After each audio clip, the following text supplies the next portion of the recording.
अस्सलामुअलैकुम व्यूअर्स। मैं हूं Tauqeer Hussain. Viewers, educated generation 2058 के टाइटल से मैंने एक सीरीज स्टार्ट की थी जिसमें मैंने आपको बताया था कि हम अपनी ज़मीन की एक एजुकेटेड जनरेशन कैसे प्रोड्यूस कर सकते हैं। उस मौजू के हिसाब से मैंने तकरीबन 15 शॉर्ट्स जो हैं वो आपको अपलोड किए, जिनमें से पहला इंस्टिंक्ट था और दूसरा था लर्निड।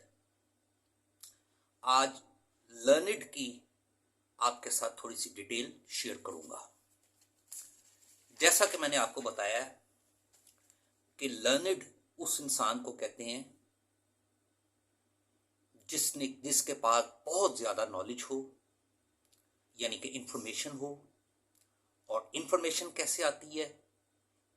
ज़्यादा से ज़्यादा जितना आप स्टडी करेंगे, जितनी आप रीडिंग करेंगे, जितनी डेप्थ में ज़्यादा से ज़्यादा आप वर्सेटाइल रीडिंग करेंगे, उतनी आपके पास मालूमात आएगी और वो मालूमात जो है वो आपका नॉलेज कहलाती है।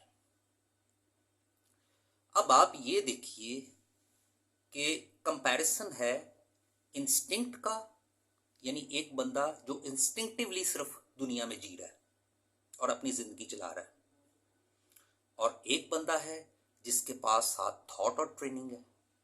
और जितने अच्छे लेवल की उसके पास थॉट और ट्रेनिंग है, क्या वो उससे उतना ही बेहतर है कि नहीं है? थॉट और ट्रेनिंग की मिसाल मैं आपको देता हूं आज से 2400 साल पहले की। 2400 साल, 399 BCE। ठीक है, 2400 साल पहले 3 इंसान थे, सोक्रेट्स, प्लेटो, अरिस्टोटल। ग्रीक के रहने वाले ये लोग थे, ग्रीस के रहने वाले ये लोग थे। ग्रीक कह लें कि इनकी नेशनैलिटी थी। आप जरा ये सोचें कि आज से 2400 साल पहले बड़े अमीर आदमी होंगे, बड़े बड़े पैसे वाले होंगे, ठीक है कि नहीं? उनके नाम किधर गए? निकाल लें उनके नाम। सोक्रेट्स, प्लेटो, अरिस्टोटल के वक्त के अमीर लोगों के नाम निकालने किधर हैं? गुमनाम, गए। आजकल के तो आप इसलिए निकाल लेंगे ना क्योंकि आपके पास कंप्यूटराइज्ड डेटा पड़ा हुआ है कि पिछले साल दुनिया का कौन अमीर तरीन आदमी था, फिर उससे पिछले साल कौन था, उससे पिछले साल कौन था। 2400 साल पहले के किसी अमीर आदमी का नामो निशान नहीं है, मगर उसके किए हुए लिटरेरी काम मौजूद हैं और रहती दुनिया तक रहेंगे। जब तक अदब रहेंगे, लिटरेचर रहेंगे, और ख़ास तौर पे इंग्लिश लिटरेचर, ये इल्म है, इसने रहती दुनिया तक रहना है। और तमाम लिटरेचर्स और ख़ास तौर पर इंग्लिश लिटरेचर एक बहुत बड़ा इल्म है। तो देख लें 2400 साल पहले वो, उस वक़्त आप ज़रा ये देखें, ना लाइट थी। पता नहीं उस वक़्त ये स्पेक्टिकल्स जो मैंने लगाई हुई हैं ये भी ईजाद हुई थी कि नहीं। पता नहीं कब उनकी नज़रें कमज़ोर हो जाती थीं। कोई है अंदाज़ा आपको? क्या उस वक़्त कोई सप्लीमेंट्स थे या होंगे? जो सहूलतें आज हमारे पास हैं इस वक़्त, क्या 2400 साल पहले उन लोगों के पास थी? नहीं। मगर वो बने पायनियर बहुत से मज़ामीन के। आप सोच सकते हैं कि अरिस्टोटल 18 सब्जेक्ट्स का पायनियर थे। पायनियर समझते हैं ना, जो किसी काम की बुनियाद रखता है और फिर आगे लोग उसको मजीद डेवलप करते हैं। और आर्ट्स और साइंस दोनों सब्जेक्ट्स के पायनियर्स थे। मैं इसके ऊपर अलहदा वीडियो बनाऊंगा और आपको बताऊंगा कि वो 18 सब्जेक्ट्स कौन कौन से थे, जिसमें कि फिजिक्स, केमिस्ट्री, बायोलॉजी, मैथमेटिक्स और ये आर्ट्स और इकोनॉमिक्स और पॉलिटिक्स, ये सब कुछ शामिल है। उसके बाद आप आ जाएं, इंग्लैंड में आ जाएं, रिनेसेंस की तरफ आ जाएं। क्या है, आज भी आप ये देख लें कि अगर हम सॉक्रेट्स का नाम लेते हैं तो उसके साथ ग्रीक का नाम आता है, उसकी ज़मीन का नाम आता है। अगर हम प्लेटो का नाम लेते हैं तो उसके साथ उनकी ज़मीन का नाम आता है, ग्रीक का नाम आता है। और अगर हम अरिस्टोटल का नाम लेते हैं तो उसके साथ उनकी ज़मीन का नाम आता है, ग्रीस का नाम आता है। इसी तरह आप इंग्लैंड की तरफ आ जाएं, आप अगर आज शेक्सपियर का नाम लेते हैं तो उसके साथ इंग्लैंड का नाम आता है। आप पीबी शेले का नाम लेंगे तो इंग्लैंड का नाम साथ आएगा। आप जेफरी चौसर का नाम लेंगे तो इंग्लैंड का नाम साथ आएगा। इसका मतलब ये हुआ कि हिस्ट्री तो हर जमीन की बनती है और बननी है, अच्छी हो या बुरी, हर जमीन की हिस्ट्री बनती है। और अच्छी हिस्ट्री के साथ भी जमीन का ताल्लुक होता है, लगाया जाता है कि इस जमीन से थे। और बुरी हिस्ट्री के साथ भी जमीन का ही ताल्लुक जोड़ा जाता है कि जी इस जमीन के थे। तो को 75 साल की तो हमारी भी हिस्ट्री बन गई है इस जमीन की। अब जो हो गया है, वो तो एक अलग बात है। मेरा आपके साथ टॉपिक है फ्यूचर जनरेशन के लिए कि अब क्या करना है।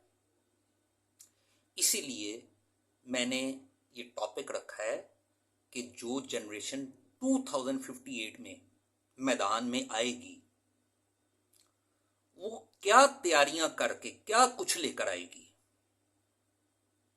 क्या वो ऐसी ही होगी जैसी कि 1947 से लेके अब तक की जनरेशन आ रही हैं? तो उसके लिए मैं आपको कुछ बेसिक बुनियादें, क्योंकि जनरेशन को ट्रेन बातों और नारों से नहीं किया जाता, हवालों से नहीं किया जाता, फैक्ट्स, रियलिटीज, हकायक बता के किया जाता है। ग्राउंड रियलिटीज उनके सामने रख के उन्हें ट्रेन किया जाता है। और ग्राउंड रियलिटीज क्या है? सबसे बड़ी ग्राउंड रियलिटी कंपटीशन, मुकाबला, दूसरी कौमों के साथ मुकाबला, कंपटीशन। कभी सोचा आपने कि इस कंपटीशन के मामले में दूसरी कौमें कैसे सोचती हैं, किस अंदाज से सोचती हैं, क्या क्या तैयारियां करती हैं? ऐसे ही तो नहीं ना वो हमसे आगे निकल गए। वो कोई खास कह लें कि कोई खुसूसी इंसान तो नहीं है ना, हमारी तरह ही वो भी इंसान है। मगर फर्क ये है कि आपके एम्स क्या हैं, आपके मोटिव्स क्या हैं। तो उस हिसाब से मैं आपको ये एक इंस्टिंक्टिव इंसान, जो कि जिसके पास के बाय बर्थ बस कुछ बेसिक बातों की सलाहियतें होती हैं, और वो इंस्टिंक्टिव सलाहियतें तो जानवरों के पास भी हैं। आप देख लें, आप चिड़िया बैठी है पास ही कहीं दीवार पे, आप उसके पास जाएंगे, उसे इतना पता है कि मुझे पकड़ लेगा, वो उड़ जाएगी वहां से, वो नहीं बैठी रहेगी वहां पे। तो बेसिक जो आपकी इंस्टिंक्टिव सलाहियतें हैं, उनके साथ तो आप दुनिया में कंपीट नहीं कर सकते, और ख़ास तौर पे आजकल के वक्त में। तो उसके लिए बाकायदा ट्रेनिंग की ज़रूरत है, थॉट्स और ट्रेनिंग की ज़रूरत है, हर मामले में, हर शोबे में, हर सब्जेक्ट में। मैथमेटिक्स में, साइंटिफिक, मैं उसको दो हिस्सों में कर देता हूं, क्योंकि जो नॉलेजेस है ना वो बेसिकली दो हिस्सों में है, आर्ट्स और साइंस। तो आर्ट्स के तो खैर सब्जेक्ट्स जो है वो तो बुनियादी है ना, इंसान की बुनियाद है। साइंस की हिस्ट्री तो 200 साल पुरानी है, सारी 200-250 साल पुरानी है। तो आर्ट्स तो हजरत आदम के वक्त से चल रहा है, आर्ट्स के जो सब्जेक्ट्स हैं। साइकोलॉजी, इंसान की नफ्सियात, क्या हजरत आदम के वक्त से नहीं चल रही? सोशियोलॉजी, एथिक्स, मोरालिटी, क्या हजरत आदम के वक्त से नहीं चल रही? उस वक्त फिजिक्स केमिस्ट्री तो नहीं ना थी। हाँ, एक सब्जेक्ट जो है वो मैथमेटिक्स है, वो भी अजल से चलता आ रहा है। तो जरूरत इस बात की है कि जो जो इंसान, जो जो बच्चा अपनी अपनी पसंद की जिस फील्ड में जाना चाहता है, जिस सब्जेक्ट में स्पेशलाइज करना चाहता है, उसको उसकी पसंद के हिसाब से करने दें। चॉइस बच्चे को अपनी रखने दें, मगर उसको चलाना, गाइड करना, ये पेरेंट्स की जिम्मेदारी है एक मखसूस हद तक। इसलिए कि जब किसी बात की या किसी एक्टिविटी की इंसान को आदत पड़ जाती है, तो फिर वो खुद ही उसके ऊपर चलता रहता है। तो स्टडी का आदी बनाने तक, स्टडी का एडिक्टेड बनाने तक पेरेंट्स के सख्त निगरानी की जरूरत है। ये था फर्क एक इंस्टिंक्टिव और लर्निड इंसान के बीच में।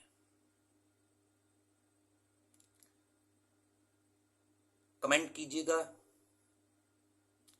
और कुछ सवाल करना चाहें तो वो भी कीजिएगा। Thank you.